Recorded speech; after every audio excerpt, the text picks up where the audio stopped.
વિદ્યાર્થી મિત્રો, આજે આપણે બીજા લેક્ચરમાં પહેલા લેક્ચરમાં છે તે ખીચડીએ ટેકરે જે ગદ્ય છે તેનો લેખકનો પરિચય જોયો અને ત્યારબાદ આખી નવલિકામાં શું આવે છે તેના વિશે વાત છે એ કરી હતી. તો આજે આપણે એક એક લીટી છે એ વાંચતા જશો, તમને સમજાવતા જશો અને તમે તે પેન્સિલ છે એ સાથે રાખતા જશો અને આપણે છે એ વાતની શરૂઆત છે એ કરી દઈએ. તો આપણે જે બીજું ગદ્ય ભણવાનું છે તે છે ખીચડીએ ટેકરે. કરતા કોણ છે? ચોમિતાલ કાલિદાસ મણિયા. નવલિકા છે સાહિત્ય પ્રકાર પાત્રો તો કે ભોજાકાળુ, જીવલી, 4 સંતાનો, પોસ્ટ માસ્ટર, તેના પત્ની, માધવજી કાપડિયા, ભસાયતો અને ગામના લોકો. આટલા આ નવલિકામાં પાત્રો છે એ આવે છે. તો હેતુલક્ષી માટે થઈને આપણે આટલી વસ્તુ છે એ ખાસ ધ્યાનમાં રાખવાની રહેશે. તો વિદ્યાર્થી મિત્રો, તમારી પાસે પેન્સિલ છે એ હોવી જરૂરી છે. પેન્સિલ લઈ અને તમે બેસજો, આપણે આમાં છે એ જોતા જઈએ. એક એક માત્ર પ્રશ્ન જે આવશે ત્યાં તમે ટીક છે એ કરતા જશો. હિરણના હેઠવાસના પટમાં ખીચડીયા ટેકરાની નજીક ભોજાકાળુએ દર વર્ષના રાબેતા મુજબ તરબૂચનો વાડો ઊભો કર્યો હતો.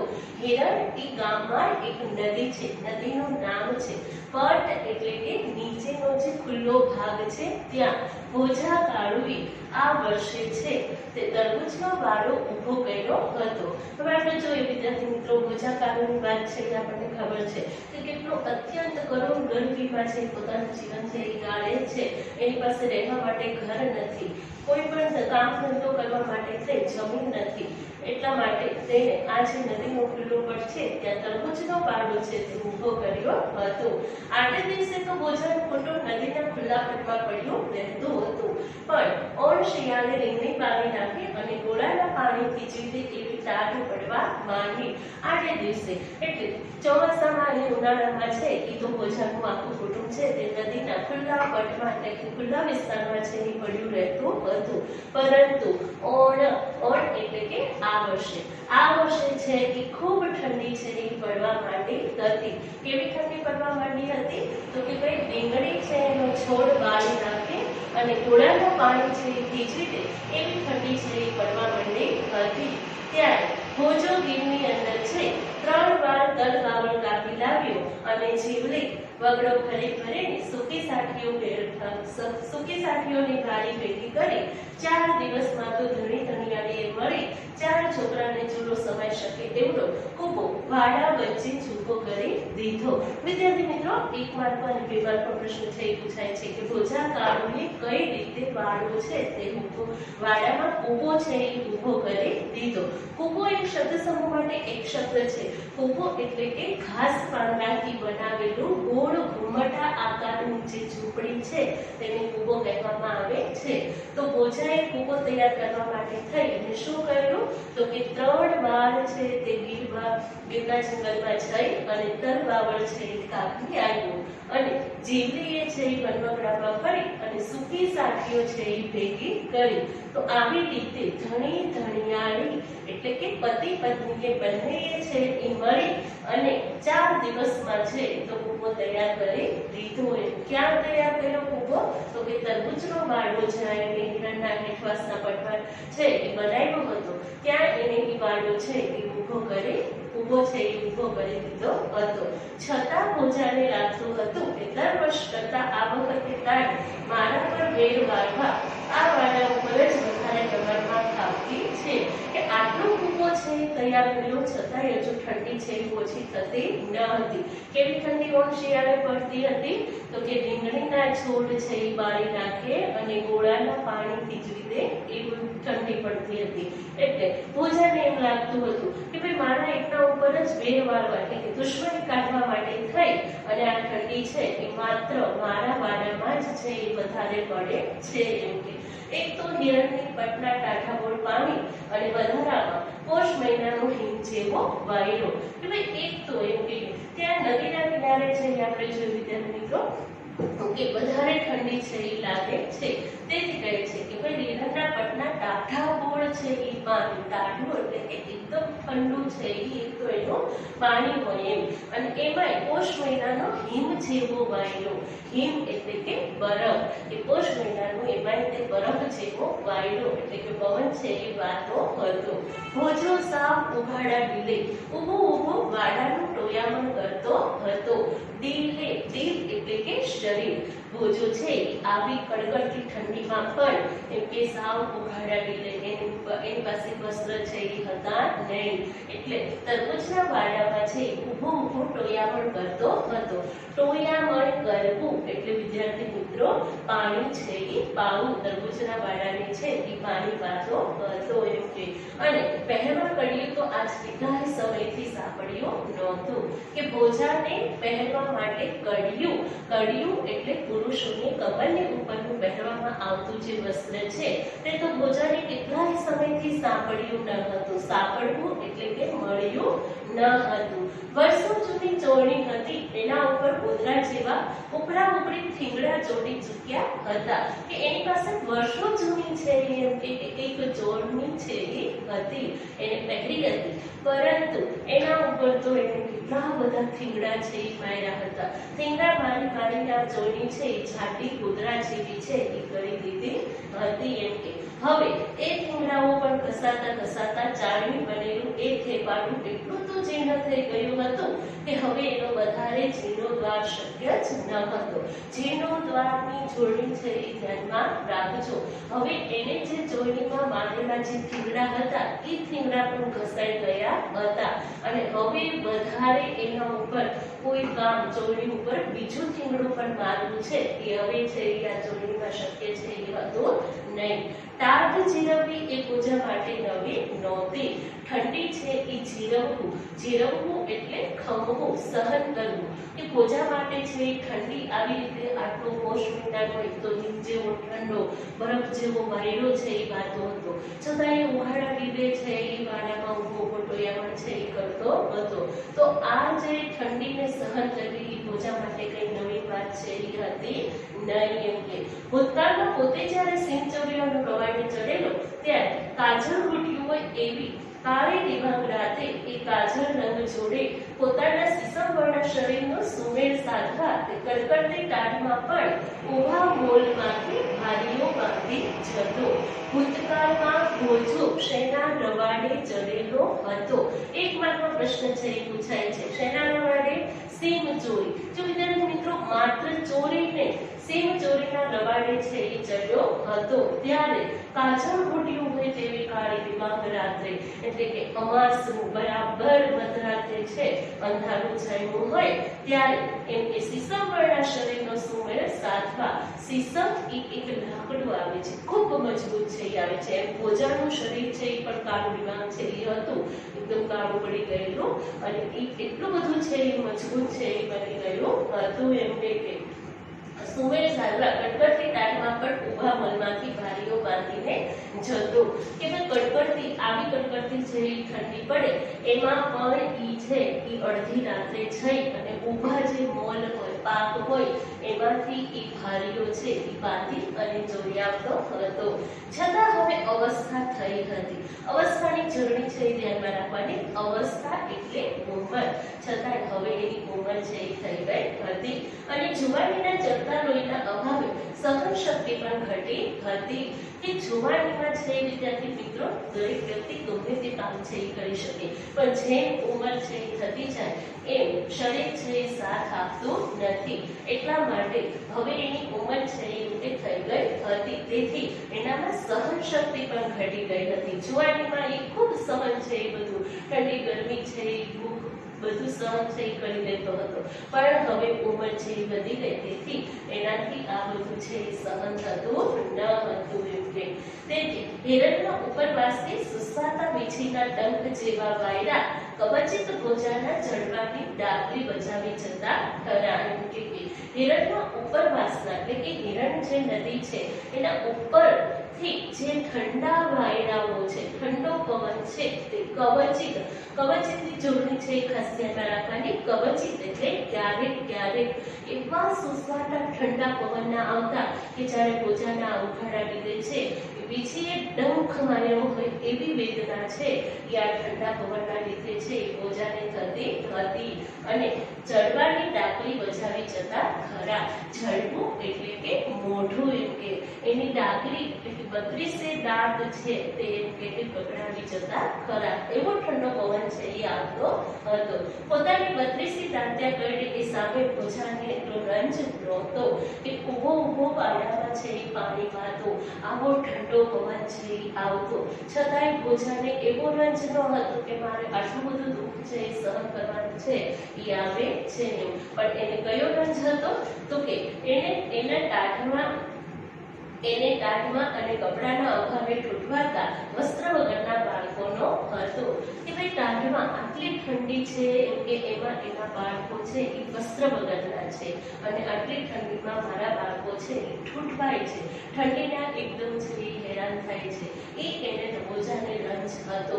રંજ એટલે દુઃખ, દર્દ, પીડા છે એ ભોજાને થતી હતી. પોતે ગમે તેટલી પીડા છે સહન કરતો એની વાતનું ભોજાને જરા પણ દુઃખ છે એ હતું નહીં, પણ એના બાળકોનું એને ખૂબ દુઃખ છે એ હતું. ટોયામણ કરતો કરતો ભોજો કવચે ટેકરા પાછળ લંબાઈને બેઠેલા ગામમાં આવેલી કાપડની દુકાન પર પોતાના મનઃ ચક્ષુ માંડતો.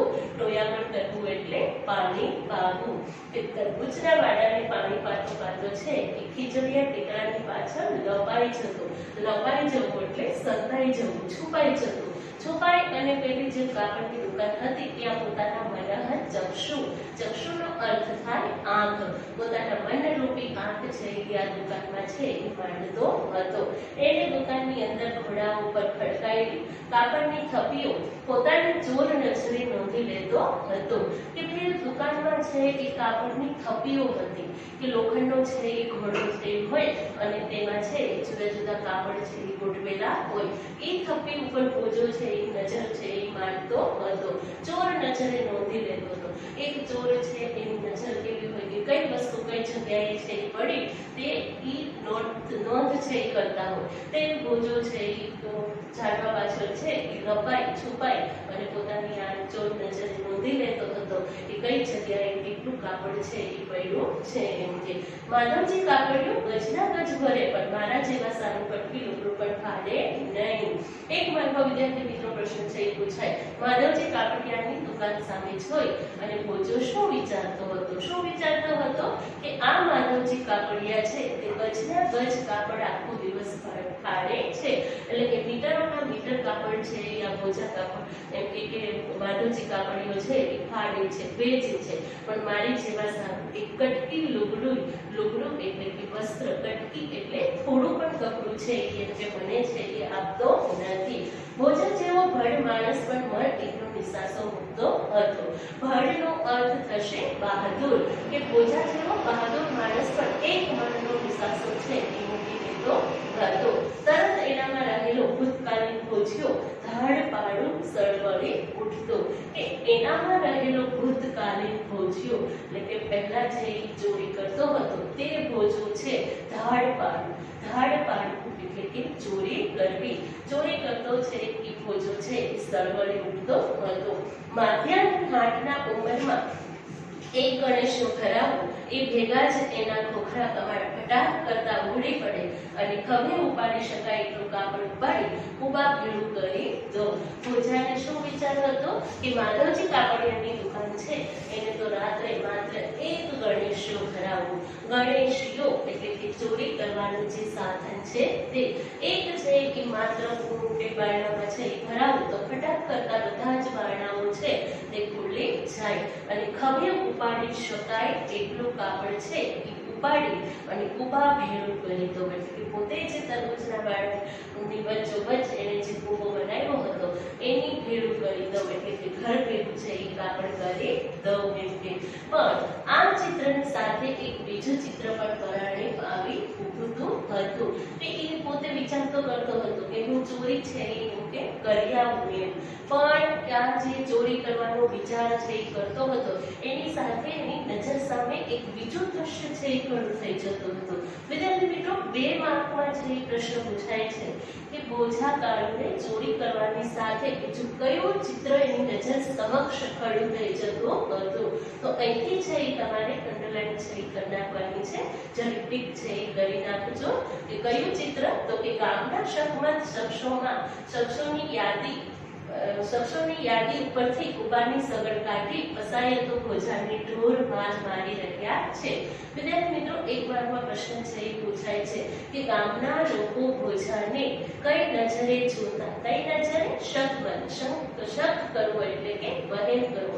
ગામમાં ગમે ત્યાં ચોરી થાય એટલે પહેલી નજર છે એ ભોજા ઉપર થઈ જતી હતી. એટલે ભોજાએ વિચાર્યું કે જેવો આ છે એવો ગણેશો ભરાવીશ અને માતાજી કાપડિયાની દુકાન છે એ ખોલીશ અને ચોરી છે એ થશે એવું ગામના લોકોને ખબર પડશે એટલે પહેલી જ શંકા છે તે મારી ઉપર કરશે. એમ કે કુબાનો સગડ કાઢવું એટલે બાતમી મેળવવી કે ભાઈ એની શોધ છે એ કરી અને ભોજાને ઢોર માર મારી રહ્યા છે. ઢોર માર મારવો રૂઢિપ્રયોગ છે વિદ્યાર્થી મિત્રો, ખૂબ જ મારવું. ભોજાએ વિચાર્યું કે હું ચોરી કરવા તો જાઉં છું પણ આ બધા ગામના લોકો પસાયતો એટલે ગામનો ચોકીદાર છે, પોલીસ છે, રખેવાર છે, તે મને છે એ શોધી કાઢશે અને ખૂબ માર છે એ મારી રહ્યા છે. ગુનાની પરાની કબૂલાત કરાવવા પોતાને ઝાડની ડાળીએ ટાંગી નીચે તાપ કર્યો છે કે ભોજો છે એ કદાચ થોડોક માર છે એ તો સહન કરી લેશે પણ ગુનો છે એ કબૂલ નહીં કરે તો શું કરશે? ઝાડની ડાળીએ ભોજાને ઊંધું છે એ લટકાવી દેશે અને નીચે છે એ તાપ કરશે. મુદ્દામાલનો પત્તો મેળવવા કાપડ ક્યાં રાખ્યું છે એ સ્થળ બતાવવા હાથ પગ બાંધી રણ ગોવાળીઓ બનાવીને ઉપર લાકડીઓની તડાપીટ બોલે છે. મુદ્દામાલની એટલે કે એને જે ચોરી કર્યો છે તે વસ્તુ છે એ ક્યાં છે એ શોધવા માટે થઈ અને ભોજો કહી દેશે પછી કે મેં આ કુબામાં છે, મારા કુબામાં આ ચોરી કરેલો માલ છે એ સંતાયેલો છે. તો શું કરશે પસાયતો? એને રણગોવાળીઓ બનાવશે. રણગોવાળીઓ બનાવવો એટલે વિદ્યાર્થી મિત્રો એક લાકડી સાથે હાથ અને પગ છે એ બાંધી દેવા અને પછી કુબા સુધી છે એને મારતા છે એને લઈ જશે. ઈ ડર છે એ ભોજાને લાગે છે અને લાકડીઓની તડાપીટ બોલે છે એટલે કે ઉપરા ઉપરી લાકડીઓ છે એ આમ પસાયતો છે એને મારે છે. ના હવે આ ઉતરતી અવસ્થાએ આવા ઢોર માર મારાથી નહીં બેઠાય. ભોજો છે વિચારે છે કે ના હવે આ ઉતરતી અવસ્થા એટલે કે એની ઉંમર છે એ વધી ગઈ છે એમ કે એટલે આવો ઢોર માર છે એ મારું શરીર છે એ ખમી શકશે નહીં. ભોજાએ આ જોખમ વહોરવાનું માંડી વાળ્યું. ભોજાએ વિચાર્યું કે ના મારા બાળકો પાસે કપડાં નથી, જો હું મારા માતાજીની દુકાનમાં જઈ ચોરી કરીશ તો મારી સામે છે એ આવી કાર્યવાહી છે એ થશે. એટલે ભોજો ચોરી કરવાનો વિચાર છે એ એમ કે ટેબલમાંથી કાઢી મૂકે છે. તો 2 માર્કનો પ્રશ્ન છે વિદ્યાર્થી મિત્રો અહીંયા સુધી છે તમારે ટીક કરવાનો રહેશે. સવાલ શું હતો આપણો? તો કે ભાઈ ભોજાને ચોરી કરવાની સાથે બીજું કયું દ્રશ્ય તેના મનમાં ખડું થઈ જાય છે? તો અહીંયા સુધીની વાત છે એ તમારે ટીક કરવાની રહેશે. ખીજડીયા ટેકરાનો ઉપયોગ નાના વૃદ્ધ બાળકોને દાટવા માટે થતો હતો. એક વારમાં વિદ્યાર્થી મિત્રો પ્રશ્ન છે એ પૂછાય છે કે ખીજડીયા ટેકરાનો ઉપયોગ શા માટે થતો હતો? શા માટે થતો હતો? નાના વૃદ્ધ બાળકોને દાટવા માટે. ખાસ હતી વસ્તુ ધ્યાનમાં છે એ રાખવાની છે. માત્ર તમે એમાં લખી નાખો કે બાળકોને દાટવા માટે તો એ વાત છે એ ચાલે નહીં. નાના એટલે નવજાત બાળકો છે એ જે જન્મા હોય અને પછી તરત જ જન્મ પછી મૃત્યુ છે એ પામ્યા હોય એને જ માત્ર દાટવાના હોય છે. થોડું મોટી ઉંમરનું બાળક હોય તો એને અગ્નિ સંસ્કાર છે એ આપવાનો હોય આપણી ભારતીય સંસ્કૃતિ પ્રમાણે. એટલે એ બાબત છે એ ખાસ ધ્યાનમાં રાખવાની છે કે નાના વૃદ્ધ બાળકોને દાટવા માટે થઈ અને આ ખીજડીયા ટેકરાનો ઉપયોગ થતો હતો. વળી પાછું એમાં ઉમેરાય કે શા માટે આ ખીજડીયા ટેકરાનો જ ઉપયોગ છે એ થતો હતો? તો એનો જવાબ છે એ અહીંયા આપણે ધ્યાનમાં રાખવાનો છે. કારણ કે એની જમીન બહુ કઠણ ન હતી તેથી સાદી નાનકડી કોશ વડે પણ એનું ખોદકામ એકલે હાથે થઈ શકતું હતું. એ જે ખીજડીયા ટેકરાની જમીન છે એ બહુ કઠણ છે એ હતી નહીં. એટલે કોઈ પણ એક વ્યક્તિના હાથે એક નાનકડી એવી સાદી કોશ જે હોય એમાં પણ એમ કે આ ખોદકામ છે એ થઈ શકતું હતું. જમીન ખૂબ ઊંચી હોવાથી આ બાળકોને દાટવા માટે, નાના મૃત બાળકોને દાટવા માટે ખીચડિયા ટેકરાનો ઉપયોગ થતો હતો. એક માર્કનો પ્રશ્ન છે, વિદ્યાર્થી મિત્રો ટીક છે એ કરી નાખજો. ગામના પોસ્ટ માસ્ટરને ત્યાં આજે સાંજના સમયે છોકરો અવતરેલો. એ ગામમાં પોસ્ટ માસ્ટર છે ત્યાં આજે પૂજાએ જ્યારે ચોરી કરવાનો વિચાર કર્યો હતો તે દિવસે સાંજે જ પોસ્ટ માસ્ટરના ઘરે એક છોકરાએ છે એ જન્મ લીધો હતો. કોઈ કહેતું કે છોકરો મરેલો જ જન્મ્યો હતો, કોઈ કહેતું કે જન્મ્યા પછી મરી ગયો હતો. ગામના ઘણા બધા લોકો અટકળ છે એ કરતા હતા કે છોકરો છે એ મરેલો જ જન્મ છે એ થયો હતો, અને ઘણા બધાનું કહેવાનું એમ હતું કે નહીં, છોકરો પહેલા જન્મ લઈ લીધો અને પછી છે એમ કે મૃત્યુ પામ્યો છે. ઉપરા ઉપરી પુત્રીઓ જ પામનાર પોસ્ટ માસ્ટરના ઘેર વર્ષો પછી પુત્ર અવતર્યો, પણ નસીબમાં ન સમાયો, તેથી તેમને ભારે આઘાત લાગ્યો. એક વાર પ્રશ્ન છે એ પૂછાય છે કે પોસ્ટ માસ્ટરને શા માટે ભારે આઘાત લાગ્યો? ભારે આઘાત લાગવો રૂઢિપ્રયોગ છે વિદ્યાર્થી મિત્રો. એનો અર્થ છે એવો થાય કે ખૂબ દુઃખ છે એ લાગવું.